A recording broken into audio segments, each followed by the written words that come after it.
Hello, and thank you for joining the KBCR YouTube channel. We appreciate you listening, and we hope that you are going to gain knowledge about finances, about credit, about money, and everything in between. We appreciate you joining us, and we hope that you will subscribe, like, and share with a friend. But please make sure you set your notifications so you don't forget the next time that we go live. Enjoy.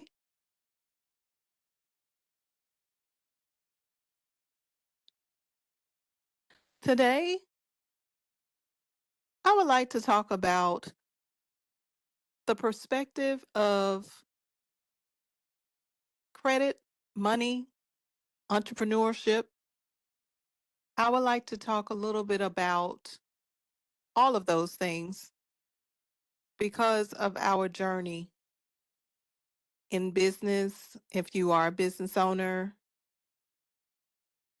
and for my own personal life of some of the things that I've learned and that I am learning about myself and about things that go on in my life regularly, or I won't say regularly, but things that go on in my life, period. So, as many of you know, I previously had my mom pass away in September of 2023, and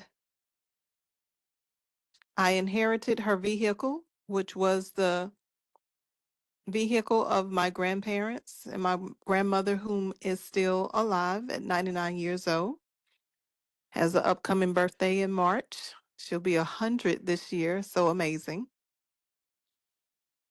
And the thing is that I lend my mother's vehicle to my daughter. So it would have been four generations: my grandparents, my mom, me, and my daughter.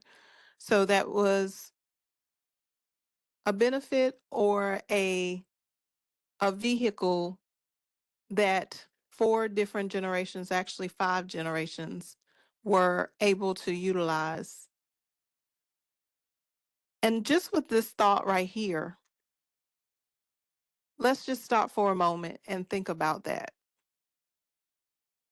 So one generation decided to make a purchase of something that will be beneficial, whether they knew it or not, to four other generations besides themselves. When we think about our money, when we think about credit, when we think about how we're going to handle our businesses if we are an entrepreneur, we should consider that every purchase that we make, we're going to maintain that purchase to a degree that we're going to care for it so intricately detailed. We're going to keep it clean. We're going to repair it if it breaks. We're going to service it if it needs servicing. If there's something that is going to run out, or if it's something that is going to need a battery or need a filter or need something that a new fresh coat of paint, if it needs anything, when we make a purchase, if it needs to be sewn or if it needs to be glued or if it needs to be whatever, we need to consider that when we make a purchase, that purchase is so important for us to walk away from with it being almost like new or even better than when we purchased it. It needs to be improved upon. It needs to be restored, repaired. It needs to be better than it was. And I know I'm saying the same things over and over again, so just bear with me because I do have a valid point here. So, the first point that I want to make is that no matter what we buy, we need to position our purchases for being able to sell them and make more money from it than what we purchased it for. And even if we don't make more money from the purchase than what we started out with. We still want to have it as in the best shape possible so that just like in our scenario of the vehicle that was passed down to me, and then I allowed my daughter to borrow, and her children were able to benefit from the vehicle that came from my grandparents to my from my mom and her passing to me to her and my grandchildren. Everybody was able to benefit from the car. Everybody was able to benefit from the purchase from way back in the early 2000s because somebody made a right decision, because someone made a decision that they wanted to have something to be able to benefit the current household that they could pass on to another generation. And who knew that there would be 5 generations that would benefit from this one gain? So when we think about what we spend our money on, when we think about the things that we go out, when we get our paychecks, when we get that income, that, payment from our clients, if we're business owners, when we think about that cash, we need to consider that we are in control of where that money goes. Now, I know many of us, we have bills, we have credit items that we have to pay for. And most of the time, we're not in a frame of mind that we're in control of the money because what we know is that we created these debts. We've created the debts, which are things that are on our credit. We created the bills, which are our utilities, lights, water, cable, rent, all of these things that we've created. And we obligated ourselves to pay the creditors, to pay the people who we are receiving some type of service from, like a internet bill or a cell phone bill or a light bill, a water bill, a sewage bill.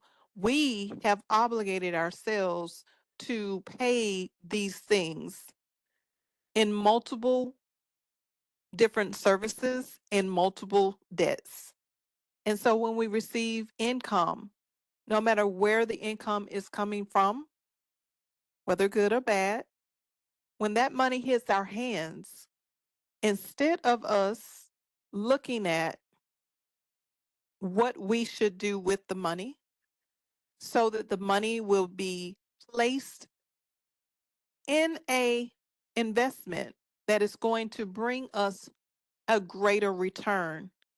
Most of us just look at the money that comes in our hands, whether that hand is on the phone, looking at the bank statement of the direct deposit, whether it's cash money that's in our hands, whether it's a card of some kind where the money has been loaded on the card.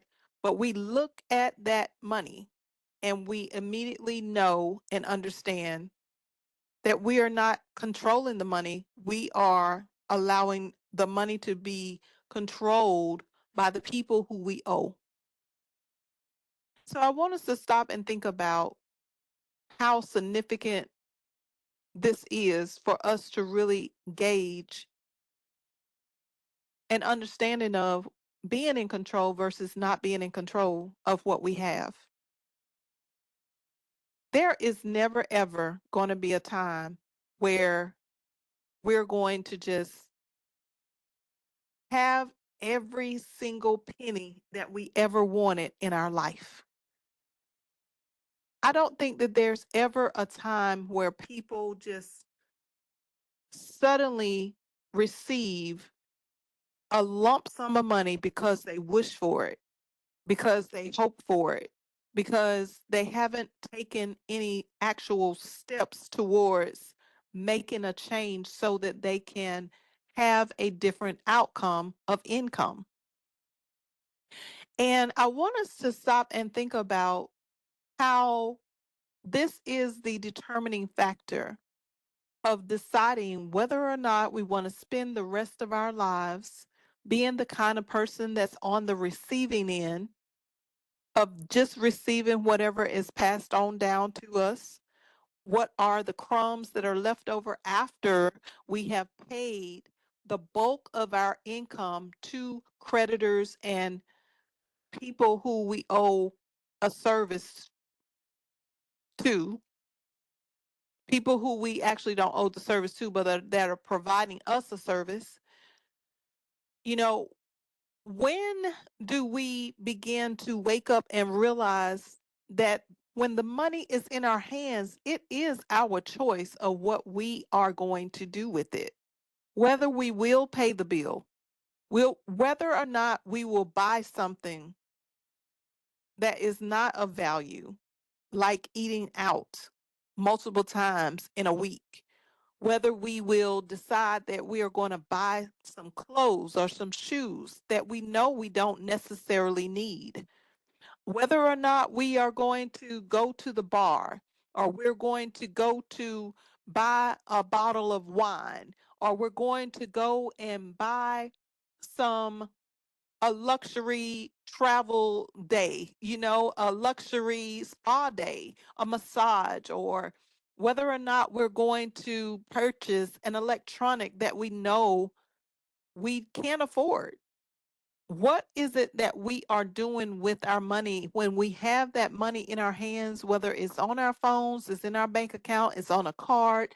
When we have the cash, when we have the opportunity to decide in the very moment that the money is there, it's when we really need to wake up and think about, how do I want to control this money? Am I going to pay for the things that are necessities? Or am I going to pay for the things that will provide a future for the next generation of people? Even if we skip a generation and we go to a second generation or a third generation of people down our descendants' bloodline, then will there be anything left there for them? Most of us don't consider all of the people who have been before us in some way or another, whether we were related to them or not. They left something for us.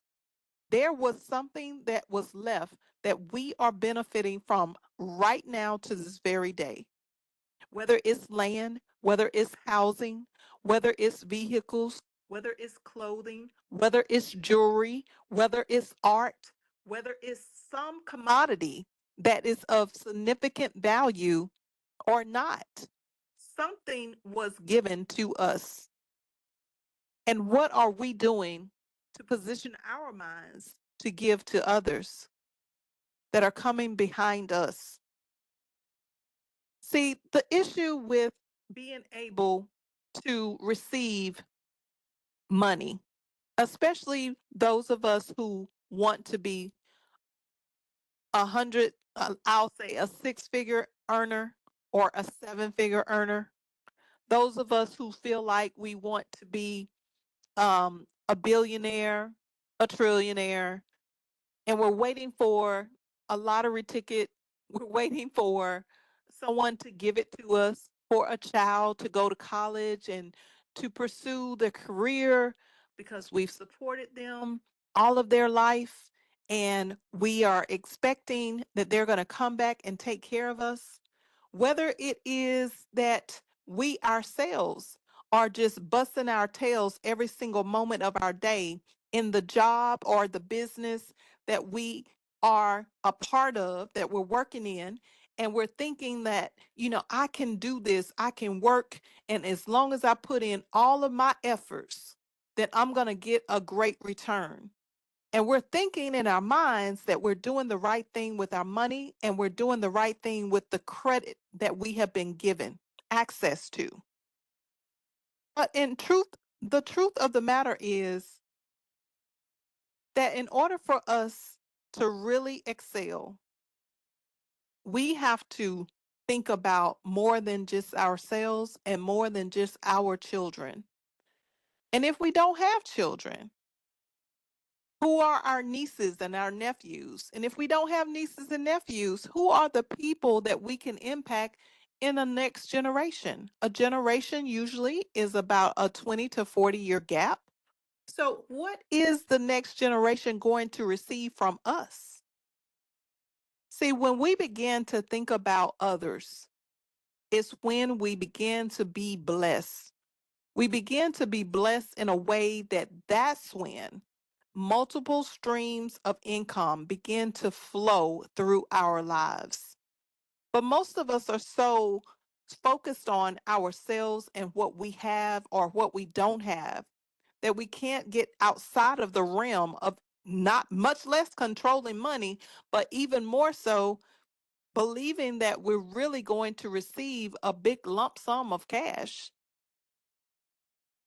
or something deposited into our account with at least 6 to 7 zeros in it. We can't get past that idea because we think that we are the ones that's in control and that it's solely left up to us.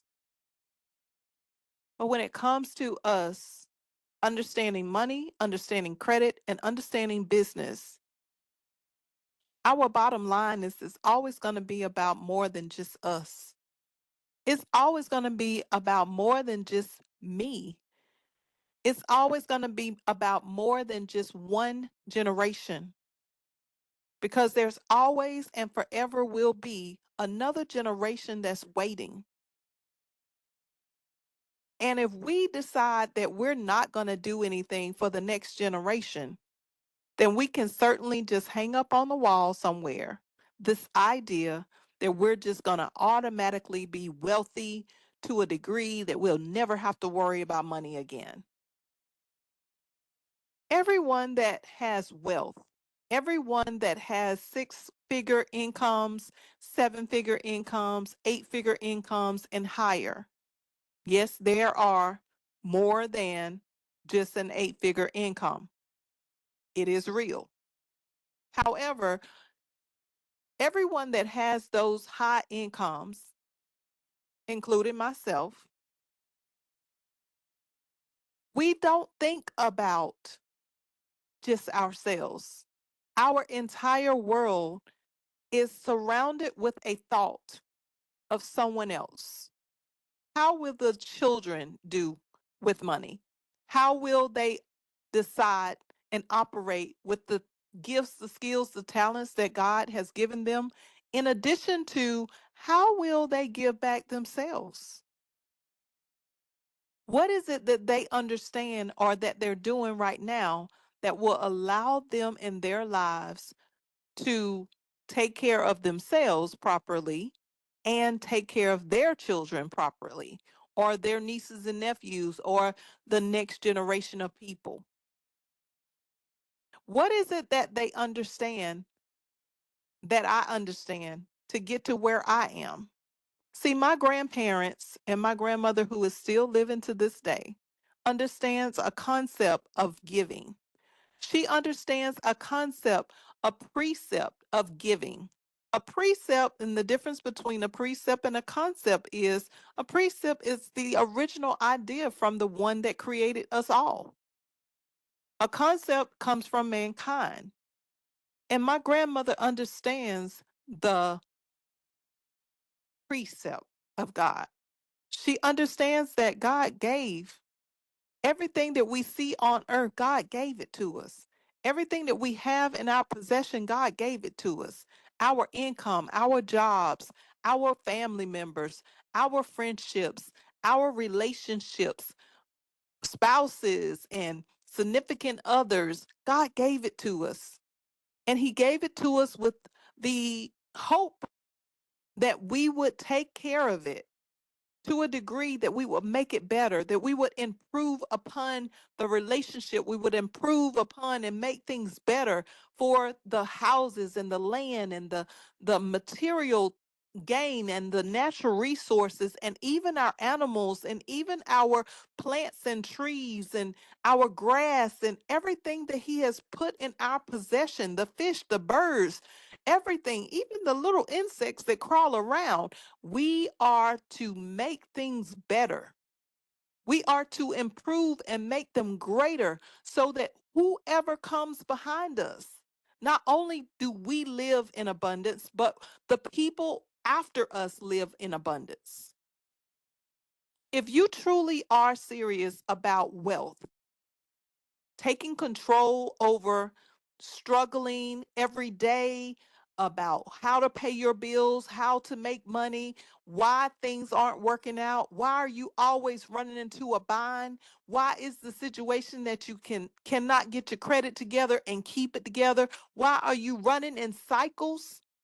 I want you today to consider, how much do you think of anyone other than yourself?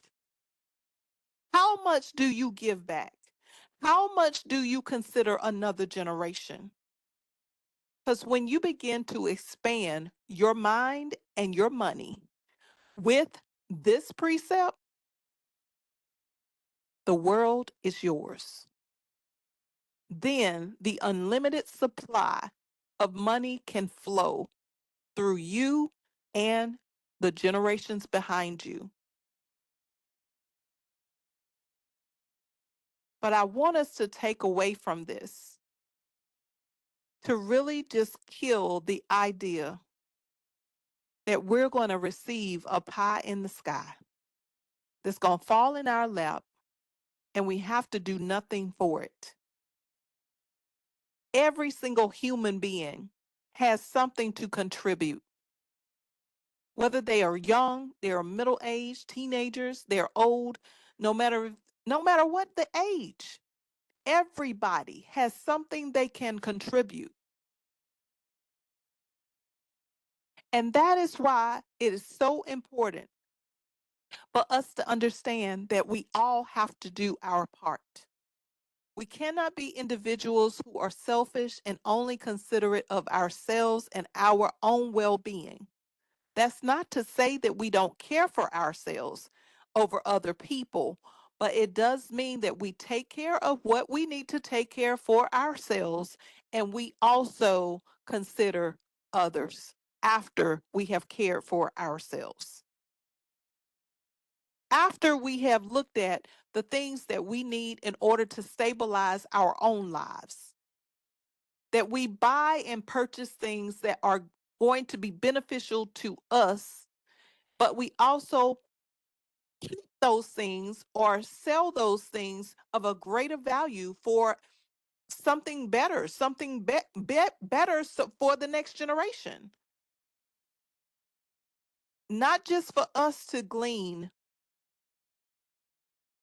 pleasure from, not just for us to be able to enjoy, but for others to be able to enjoy as well. Who are your successors? Who are your successors in business? Who are your successors in your personal life? Who are the people that you're going to leave? Think about everything that you have right now, everything that is in your possession, an apartment, a house, a condo, whatever it is, a vehicle, the money in the bank, the money in your investments, the things that are on your credit. Who's going to inherit the debt?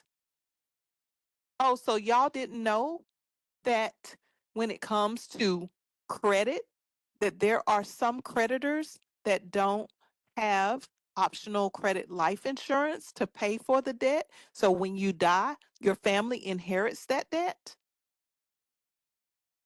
Yes, these are the kinds of things that we need to consider when it comes to our livelihood with money, with credit, and with business. And I challenge you today to stop thinking from the perspective of, oh, I just got to get some more money. I hope that one day I'll be a millionaire. And you're not putting in any effort or putting together any strategy in order for you to get to that point. And you're only thinking about how great you're going to have the clothes that you never had, the house you never had, the land you never had, the family you never had. all the stuff. It's always the mindset of how we are going to have what we want to have. But I challenge you today to change that thought process so that you can truly accrue the wealth that God has already given you. That you would open up your eyes today and understand that when that money is in your hands, that you are the person that is in control of a next generation and not just yourself and your own life. That if you would begin to plant some seeds for yourself and for others, then I'm telling you, not only will you be blessed, but you will be blessed abundantly. That means that you will have no need.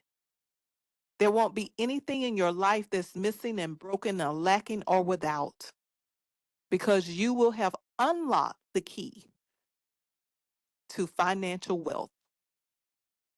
If you've enjoyed today's session, make a comment down below. Reach out to us at www.kingdombuilderscreditrepair.com if you're in need of credit repair services. And if you're interested in business, go to our other website, which is www.kbbullc.com. We would love to speak with you today. Thank you for listening.